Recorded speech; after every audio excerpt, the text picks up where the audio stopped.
I, 26F, need to get this off my chest because my whole world just turned upside down. I've been with Jake, 28M, for 3 years and I thought I knew everything about him. We met at a work conference in Chicago where my company was showcasing new software. I worked in marketing and was manning our booth when Jake came up asking questions about our products. He was charming, intelligent, and seemed genuinely interested in what I was saying. We ended up talking long after my presentation was over. During that first conversation, Jake told me about losing his parents in a tragic car accident when he was 14. He described how he went to live with his aunt in Minnesota after that, and how she helped him cope with the loss. He talked about putting himself through college by working 2 jobs and eventually landing a position in IT security. I was impressed by his resilience and how he built a successful life despite such a difficult start. We exchanged numbers and started dating soon after. Jake was everything I thought I wanted in a partner. He was attentive, supportive, and always seemed to know exactly what to say when I was stressed or upset. He told me he had no siblings and wasn't close to his extended family because they had abandoned him after his parents died. This made me protective of him, and I always made extra effort to include him in my family gatherings. After a year of dating, Jake moved in with me. Looking back, there were red flags I ignored because I was so in love. He was incredibly secretive about his phone and laptop, always keeping them locked and angled away from me. When I asked about it, he explained that working in IT security made him paranoid about privacy. It made sense given his profession, so I never pushed the issue. He proposed 6 months ago during a weekend trip to Lake Michigan. He said he'd been saving for the ring for months and wanted to make it perfect. My family was overjoyed. They practically adopted Jake as one of their own. My dad, who's usually skeptical of my boyfriends, treated Jake like the son he never had. They would spend hours discussing technology and business ideas. Everything started unraveling last month. I was deep cleaning our apartment while Jake was at a work conference. We'd been talking about buying a house, so I was gathering documents we'd need for the mortgage application. While organizing the office, I found a birthday card tucked behind some books on the shelf. It was nothing fancy, just a simple Hallmark card with a nature scene on the front. When I opened it, my heart stopped. The card was addressed to Jake from his mother, dated just 2 weeks ago. The message inside was casual and loving, mentioning his sister Amy's upcoming wedding and how excited they were to see him there. She signed it Love, Mom and Dad, and included a gift card to his favorite restaurant. I sat on the floor staring at that card for what felt like hours. My mind couldn't process what I was seeing. Jake's parents were supposed to be dead. He'd cried in my arms talking about losing them. We'd even visited a random cemetery once where he claimed they were buried, though now I realize we never actually went to any specific grave. When Jake came home that evening, I tried to act normal while I figured out how to confront him. But he must have noticed something was off because he kept asking if I was okay. Finally, I couldn't take it anymore. I got the card from where I'd left it and placed it on the kitchen counter in front of him. The look on his face, I'll never forget it. For a split second, there was pure panic before he tried to compose himself. He attempted to claim it was an old card at first, but I pointed out the recent date. Then he said it was from his aunt who he sometimes called Mom, but that didn't explain the mention of his sister's wedding. After an hour of circular conversations and obvious lies, he finally broke down and admitted the truth. His parents were alive and well, living just 3 hours away in Milwaukee. He had 2 sisters, and the wedding mentioned in the card was real. When I asked why he'd lied, he claimed his family was toxic and abusive, and he was trying to protect both himself and me from them. I might have believed him if I hadn't noticed how his behavior changed after that conversation. He started taking work calls in another room, speaking in hushed tones. His phone was never out of his sight, and he changed all his passwords. One night, he left his laptop open while taking a shower, something he'd never done before. A notification popped up from his email, and I saw his sister's name. I know I shouldn't have read it, but after discovering such a massive lie, I couldn't help myself. The email chain between Jake and his sister made me physically ill. Not only was his family not toxic, but they were actually worried about him. His sister Amy was begging him to stop lying and get help. She mentioned how he'd done this before, created elaborate fake backstories to manipulate women into relationships. She pleaded with him not to drag me into his mess and to tell me the truth before it was too late. That email led me down a rabbit hole. His sister mentioned his ex-wife Lauren, someone he'd never told me existed. Through some basic social media searching, I found her. My hands were shaking as I sent her a message explaining who I was. She responded almost immediately, warning me that Jake was a pathological liar who had told her the same story about being an orphan.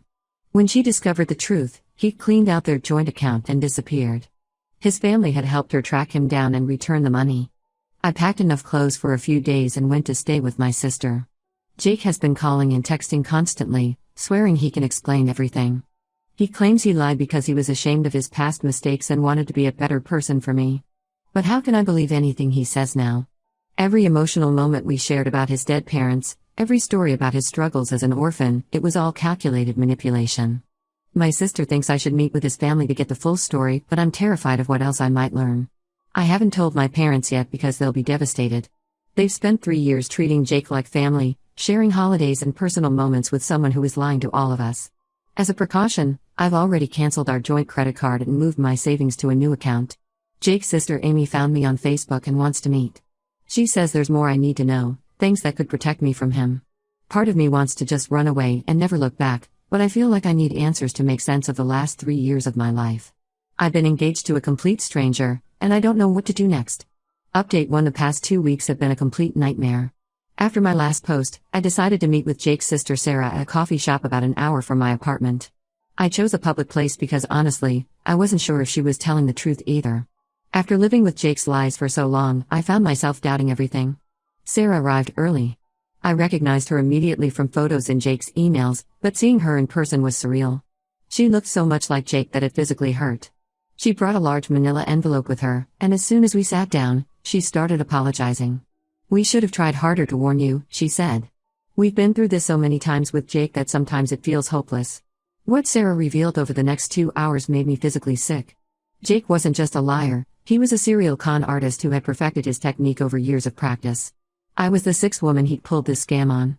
His pattern was always the same: he would target successful, empathetic women, usually at professional conferences or industry events. He used the dead parents story because he found it was the most effective way to gain sympathy and avoid questions about his background. Sarah pulled out police reports, court documents, and sworn statements from 5 other women. The earliest was from 2015, about a woman named Michelle who Jake met at a tech convention. He told her the same orphan story, moved in with her after a year, and then systematically drained her bank accounts while she was on a business trip. She came home to find their apartment empty and $47,000 missing. Then there was his ex-wife Rebecca, except she wasn't technically his ex-wife because they were still legally married. They had gotten married in 2017, and when she discovered his lies 6 months later, he disappeared before finalizing their divorce. This meant that not only was our entire relationship a lie, but our engagement was fraudulent. If we had gotten married, it would have been bigamy. The other cases followed a similar pattern. A woman named Jessica in 2019 lost her inheritance. Another named Rachel in 2020 had her identity stolen and credit ruined. The most recent before me was a woman named Ashley who Jake was actually dating simultaneously in another city. He maintained relationships with both of us by claiming he had frequent business trips. As Sarah was showing me the documentation, my phone started buzzing. Jake had somehow found out about our meeting. We think he might have been tracking Sarah's phone. He burst into the coffee shop, crying and making a scene. He tried to paint Sarah as the unstable one, claiming she was lying because she was jealous of his relationships. The way he switched between crying and anger was chilling. The cafe staff had to call security to remove him. That evening, my phone exploded with calls from unknown numbers. I finally answered one and found myself talking to Ashley, Jake's other current girlfriend. She was just as shocked as I was. Jake had been living with her part-time in Detroit, telling her he traveled for work. She only found out about me because Sarah reached out to her too. Ashley and I talked for hours, comparing stories. The similarities were eerie. Jake had told her his parents died in a boating accident when he was 12. He claimed his uncle raised him in Seattle. Different details, same basic story designed to prevent questions about his family. I spent the next few days in a daze, trying to process everything. Then letters started arriving from credit card companies I'd never heard of. Jake had apparently been opening accounts in my name using personal information he gathered while living with me. I found applications for loans I never took out.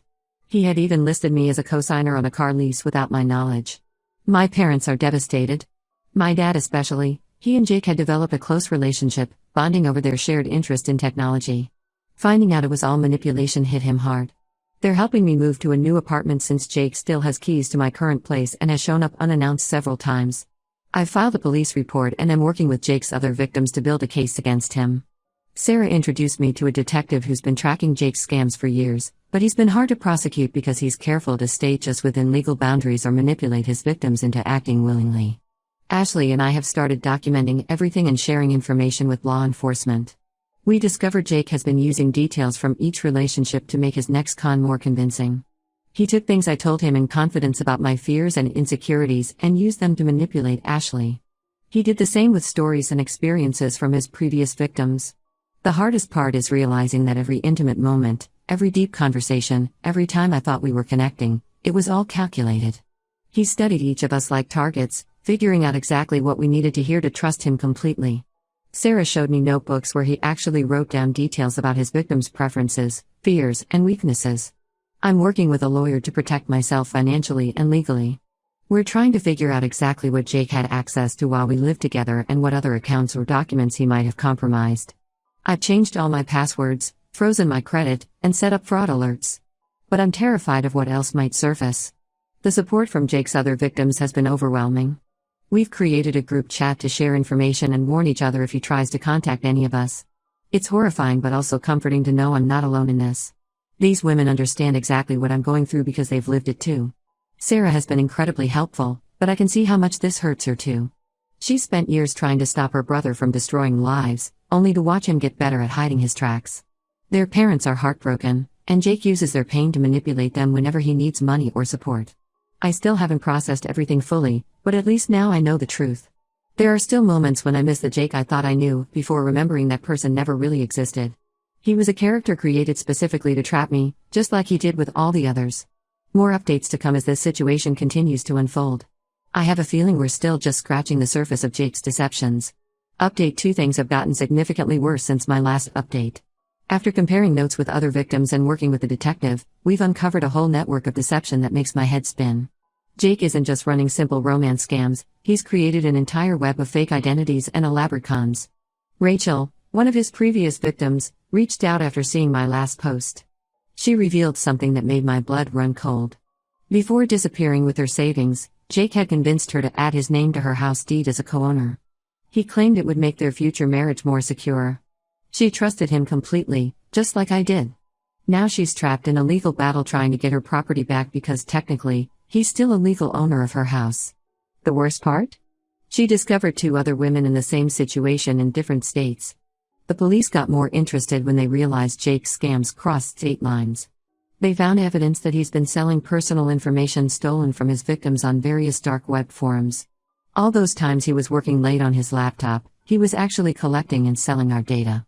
His supposed IT security job was another lie. He actually worked remotely as a customer service representative for a small company, which gave him flexible hours to maintain his multiple lives. Sarah helped me get in touch with his first wife, Maria. Her story was the most disturbing yet. She caught Jake secretly filming their intimate moments without her consent. When she confronted him, he didn't deny it. Instead, he threatened to release the videos if she ever exposed his lies. Maria stayed quiet for years out of fear, but now she's working with a detective to press charges. Maria also revealed that Jake had used her professional connections to scam her coworkers. He would attend her office parties, charm her colleagues, and then convince them to invest in fake startups he claimed to be developing. Some people lost their entire retirement savings. This explained why Jake was always so eager to attend my work events. He was scouting for new victims. Jake's parents finally contacted me directly last week. They shared stories about his childhood that painted a clear pattern. He started small, lying about grades, forging sick notes for school. But at 16, he pulled off his first big con. He forged documents to get himself admitted to an elite private school, complete with fake recommendations and transcripts. When he got away with it, something changed in him. The thrill of successfully deceiving people became his addiction. His family tried getting him help multiple times. They paid for therapy, intervention specialists, even tried to have him committed once when his lies led to a suicide attempt by one of his victims. But Jake would always manipulate his way out, using their love and guilt against them. Now they're finally accepting that he won't change. Things escalated further when we discovered Jake had been running fake social media profiles using photos stolen from his cousin Tom. He created elaborate backstories for each profile, using them to run parallel romance scams online while maintaining his in-person cons. Tom was horrified to learn his images had been used to scam dozens of women out of money. The most recent development is almost too bizarre to believe. One of Jake's fake profiles was posing as a grief counselor. He joined online support groups for widows and widowers, targeting vulnerable people who had recently lost their spouses. He would build emotional connections over months, then convince them to invest their life insurance payouts in non-existent businesses. The detective estimates Jake has stolen over $500,000 through various scams over the past 5 years. He's meticulous about staying just within legal boundaries, making prosecution difficult. Most victims willingly gave him money or access to their accounts, making it hard to prove criminal intent. I've been going through our entire relationship in my head, realizing how calculated every moment was. All those times he was vulnerable with me, sharing tears about his dead parents. He practiced those stories countless times with other women. The thoughtful gifts he gave me? Probably bought with money stolen from previous victims. Even our proposal spot at Lake Michigan, Maria told me he used the exact same location and speech with her. Sarah found Jake's storage unit last week. Inside were boxes of mementos from his victims, photos, jewelry, personal items we thought he'd lost or misplaced. He kept detailed journals documenting each relationship, including notes about what manipulation tactics worked best. Reading my name in those journals, seeing how he strategically planned every aspect of our relationship. I've never felt so violated. The police are building a stronger case now that more victims are coming forward. But Jake seems to be one step ahead. He's already deleted most of his online traces and his current location is unknown. Maria thinks he's probably already setting up his next con somewhere else, using everything he learned from us to make his story even more convincing. I'll update again when there are new developments. Right now, I'm focused on helping other victims recover their property and working with lawyers to protect ourselves from whatever Jake might try next. Update 3. I never expected my final update would be about something this twisted. Jake was arrested last week, but not for any of the romance scams or identity theft we'd been tracking. The police caught him impersonating a doctor at Metropolitan General Hospital. He had somehow obtained fake credentials and was working in the psychiatric ward for over a month, accessing patient records and medication logs. The way he got caught was almost accidental. A real doctor who had seen his photo in a medical board warning bulletin about imposters recognized him during rounds. Jake had created an entire fake identity as Dr. James Wilson, complete with a fabricated medical degree from Johns Hopkins and forged residency records. He even wore a white coat with an embroidered name tag and carried a real stethoscope. When the police searched his new apartment and storage unit, they found dozens of stolen prescription pads, patient files, and medical equipment. He had been using hospital computers to continue running his online scams, taking advantage of the medical center's secure network. The investigators also discovered he'd been stealing medications from the pharmacy and selling them through dark web marketplaces. What makes this even more disturbing is that he was specifically working in the psychiatric ward, where patients are most vulnerable. The hospital is now reviewing all patient records from his time there to determine if he interfered with any treatments or prescriptions. Several families have already come forward with concerns about strange interactions with Dr. Wilson. I testified at his bail hearing along with Sarah, Maria, and 3 other victims. Jake showed no remorse throughout the proceedings.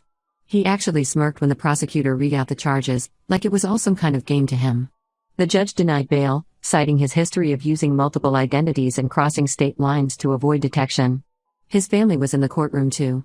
His parents looked completely broken. They've finally accepted that Jake won't change and have decided to cut all contact.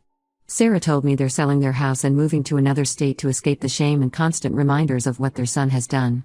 The detective handling the case believes there are at least a dozen more victims who haven't come forward yet. They found evidence on Jake's devices suggesting he was running similar scams in several other states, using different identities and backstories. The FBI is now involved because of the interstate nature of his crimes and the medical fraud aspect. Sarah and I have started a support group for people affected by Jake's various cons. We meet virtually every week, sharing stories and helping each other heal. It's surprising how many different types of people fell for his lies: doctors, lawyers, teachers, even a retired police officer. His ability to adapt his persona to target different victims was incredible. I'm moving to Colorado next month for a fresh start. My company has an office there, and I need to get away from all the reminders of Jake in this city. Every restaurant, every park, every street corner holds memories that I now know were completely fake. The other women in the support group understand this need to escape. Most of them moved away too after discovering Jake's true nature. This experience has changed how I trust people, but I refuse to let it destroy my ability to form relationships. The women I've met through this ordeal have become close friends, and we're working together to prevent others from falling for similar scams. We've created a website documenting Jake's various aliases and schemes, hoping to warn potential future victims. Sometimes I still can't believe how thoroughly Jake deceived all of us. But watching him in court, seeing the cold calculation behind his eyes, I finally understood that the man I loved never existed. He was just another one of Jake's carefully crafted characters, designed to exploit people's trust and compassion. The prosecutors say Jake could face up to 30 years in prison for the medical fraud alone, not counting any additional charges from his other scams. It's a small comfort knowing he won't be able to hurt anyone else for a long time, but the damage he's already done will take years to heal. I'm ready to close this chapter of my life and focus on rebuilding. The support group continues to grow as more victims come forward, and helping others has become an important part of my own healing process. Sometimes the worst betrayals lead to unexpected connections and strength we never knew we had.